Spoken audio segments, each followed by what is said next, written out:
Hello guys, welcome to the Grubstake. आज हम discuss करेंगे लिक्विडिटी के बारे में। लिक्विडिटी मतलब एंट्री,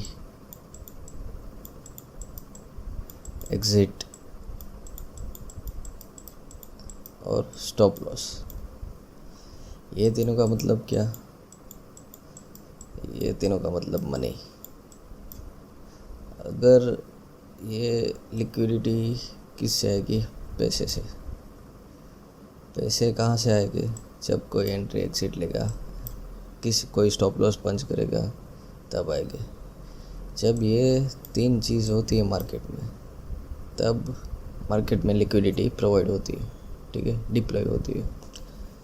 तो मार्केट में लिक्विडिटी कहाँ पे है और कैसे है, ये समझने की आर्ट है, वही ट्रेडिंग है, ठीक है। तो मान लीजिए कोई एक स्ट्रक्चर है, आपने हर बुक्स में पढ़ा होगा, हर यूट्यूबर्स के वीडियो में देखा होगा कि मार्केट एक फॉर्मेशन में चलता है। ये swing high, swing low, higher high, lower low, higher high, lower, higher low, ठीक है। इस तरह से मार्केट चलता है। डाउन साइड में इस तरह से चलता है, सबको पता है।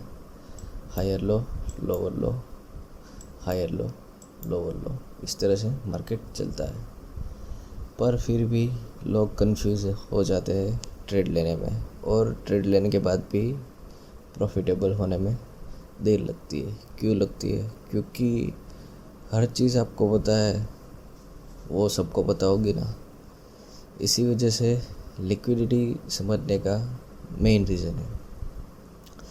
हर कोई कहता है कि 80% गेम साइकोलॉजी का है और 20% टेक्निकल और नॉलेज का है, ठीक है। तो ये जो साइकोलॉजी है, वो हमें कैसे बेटर करनी है। जिस जगह पे ज़्यादा क्वांटिटी होगी, उसी जगह पे ज़्यादा में मार्केट जाएगा। समझ लीजिए आप कि एग्जाम्पल तरीके से कोई 10 शेयर है, वो 10 शेयर बाई साइड पे खड़े, ठीक है, और कोई 15 शेयर है, वो शेयर साइड पे खड़े। तो होगा क्या इन दोनों में से? पहले 10 शेयर मान लीजिए 100 रुपये के भाव से बाई करने के वाले, तो पहले 10 शेयर 100 रुपये में, जब कोई सेल करेगा तभी कोई बाई करेगा। तो 10 शेयर यहाँ पे सेल हो जाएंगे और 5 शेयर बचेंगे, ठीक है। तो आगे क्या होगा कि ये जो 100 रुपये वाला भाव है, वो 110 आसपास 115 जाएगा। फिर बाद में मान लीजिए वो धीरे धीरे करते लिक्विडिटी बढ़ने लगी और सेलर की प्राइस भी बढ़ने लगी, सेलर की क्वांटिटी भी बढ़ने लगी। ये 15 से लेके 25 तक आ गए, पर उनका प्राइस क्या हो गया अब? 90 रुपये। तो 90 रुपये पे क्या होगा? यहाँ पे ये 100 रुपये वाला 110 हो गया, तो फिर बाद में डाउन जाएगा तो लिक्विडिटी बढ़ेगी। तो लिक्विडिटी बढ़ेगी तो क्या होगा? सबको लगेगा कि फिर से 110 से 125 होगा। तो यहाँ पे जो बाकी क्वांटिटी थी वो भी बुक स्टार्ट हो जाएगी बाय करना। जो क्वांटिटी बची थी, वो पहले 10 शेयर थे, फिर बाद में 10 सेल हो गई थी, 5 बचे थे, फिर बाद में 25। 90 रुपये पे ऑर्डर्स पड़े थे, पंच हुए। फिर बाद में कब क्या हुआ? 90 रुपये पे जब क्वांटिटी आई, तो सारी की सारी सेल वाली क्वांटिटी एग्जीक्यूट हो गई, ठीक है। पर अभी दिक्कत ये है कि बायर्स के पास और कोई क्वांटिटी नहीं है बाय करने के लिए, फंड नहीं है एग्जांपल के तौर से। तो क्या हुआ? जो 90 रुपये वाले ऑपरेटर थे, उनके पास आ गई सारी क्वांटिटी। ये 15 रुपये पे वो 15 क्वांटिटी जो उन्होंने डाली थी 100 रुपये पे, वो तो एक ट्रैप ही था, ठीक है। सो इसका साइकोलॉजी समझिए आप। ये सारी क्वांटिटी किसको ट्रैप करने के लिए थी? बायर्स को ट्रैप करने के लिए। अब क्या हुआ? अब सारे शेयर्स वो 90 रुपये पे जो सेल हुए थे, 100 रुपये पे जो सेल हुए थे, वो सारे 50 रुपये पे आके प्रॉफिट बुक करेंगे। प्रॉफिट बुक करने के बाद क्या करेंगे? फिर से एंट्री लेके फिर 50 रुपये से 150 लाएंगे। पर इसमें से लॉस किसको है? जिसको प्राइस नहीं मालूम कहाँ पे मार्केट जाने वाला है, किस जगह पे मार्केट रुकेगा और किस जगह पे लिक्विडिटी ग्रैब होगी, ठीक है। ये बेसिक एग्जांपल की तरफ से मैं समझा रहा हूँ आपको। अब मैं टेक्निकल में दिखाता हूँ आपको।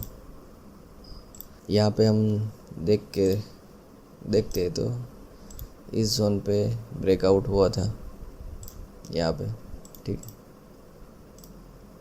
ये जोन सपोर्ट बनाया था पूरा।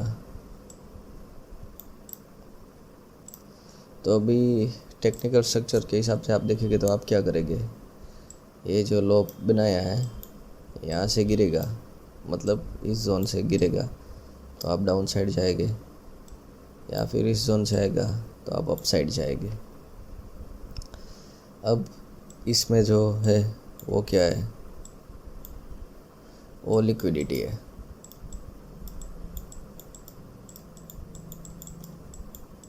लिक्विडिटी मतलब क्या? लिक्विडिटी ये सब को ट्रैप कर रहे हैं। कौन से साइड जाने वाले हैं यही ढूंढना हमारी स्पेशलिटी है, ठीक है।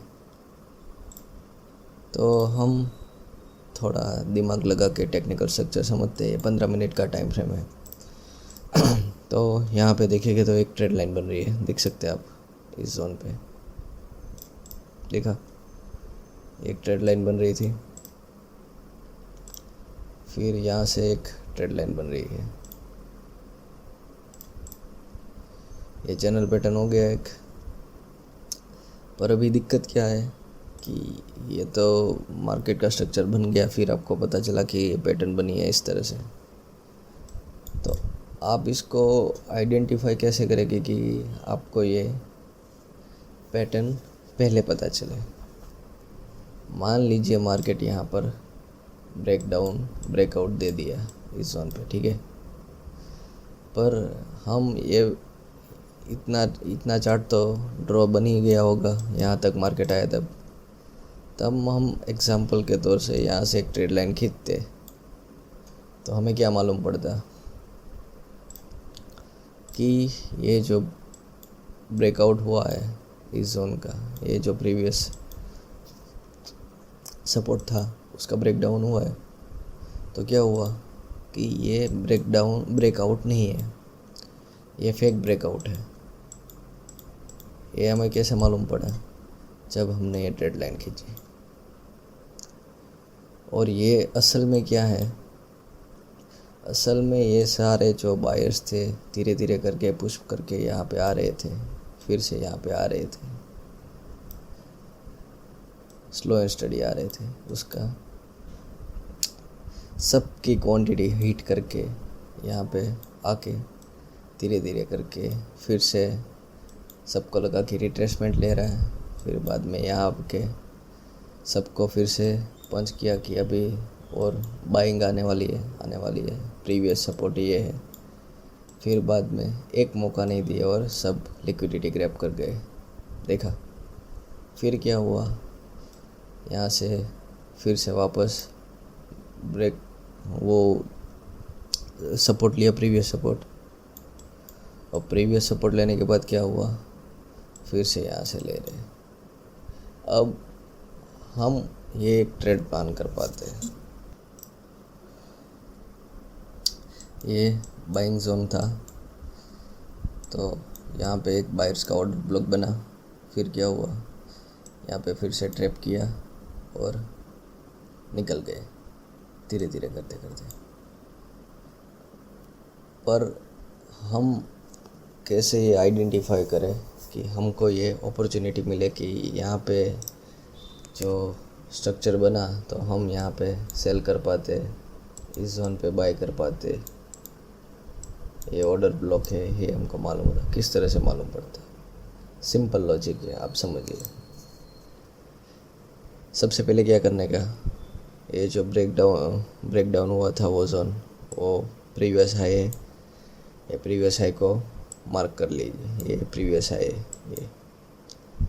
फिर क्या किया, ये लो किया, फिर उसके बाद क्या किया, ये दूसरा लो, ठीक है, आखिरी लो यही है। फिर हाई देखिए कौन सा हाई किया क्रिएट, ये हाई किया। फिर लो कौन सा किया, ये लो किया। फिर कौन सा हाई किया, ये हाई। फिर कौन सा लो किया, ये। अब मार्केट स्ट्रक्चर को समझते हैं तो मेन चीज़ क्या है, ये जो सपोर्ट था बड़े प्लेयर्स को और छोटे हम जैसे लोगों को ये लग रहा था, रिटेलर्स को, कि यहाँ एक ऑर्डर ब्लॉक बना है, हम यहाँ से बाइंग करेंगे जब यहाँ पे आएगा ट्रेड, ठीक है। पर क्या हुआ, इस जोन से ये रिवर्स हो गया। पर ये क्या है, ये FVG है, ये आप देखिए, ये जो बड़ी सी कैंडल बनी है ये FVG है, फेयर वैल्यू गैप। ये आधी भी कंप्लीट नहीं हुई, 10% भी कंप्लीट नहीं हुई, यहाँ से रिवर्सल ले लिया। तो ऑर्डर ब्लॉक सच में ये बनना वाला था, ये बना ऑर्डर ब्लॉक। ये फेक सपोर्ट है पर फेक सपोर्ट है, हमारे एंट्री के लिए सपोर्ट नहीं है। ये ऑर्डर ब्लॉक बना, फिर बाद में क्या हुआ, ऑर्डर ब्लॉक बनने के बाद धीरे धीरे करके एंट्री ली सबने। फिर यहाँ से एंट्री ली, फिर बड़े प्लेयर ने रिवर्सल कर दिया। फिर बाद में क्या हुआ, ये ऑर्डर ब्लॉक कंटिन्यू रहा, और ये ऑर्डर ब्लॉक कंटिन्यू होने के बाद यहाँ पे आया, फिर से ये पूरी लिक्विडिटी ग्रैब करके रखा है। ये ऑर्डर ब्लॉक ने पूरी लिक्विडिटी ग्रैब कर ली है। फिर यहाँ से बाइंग दिखाई, फेक ब्रेकआउट दिखाया, फिर बाद में एक साथ सब ने क्वांटिटी डाल दी। फिर क्या हुआ, यहाँ पे बड़ी एक रेड कैंडल बनाई, फिर धीरे धीरे करते यहाँ पे बाइंग आई। अभी हमारे पास सिर्फ एक सिंगल ऑर्डर ब्लॉक रहता, नॉलेज के हिसाब से ये FVG जो क्रिएट हुई है उसका एक सिंगल ऑर्डर ब्लॉक रहता हमारे पास, तो हमारे पास कितनी एंट्री लेती, एक एंट्री रहती और ये एक एंट्री रहती। ये एंट्री किस तरह की रहती, मिनिमम स्टॉप लॉस, मतलब ये स्टॉप लॉस इतना ही है, $13 का ये स्टॉप लॉस है। यहाँ पे भी हम मार्क करें तो $13 के स्टॉप लॉस में मैं ऑलमोस्ट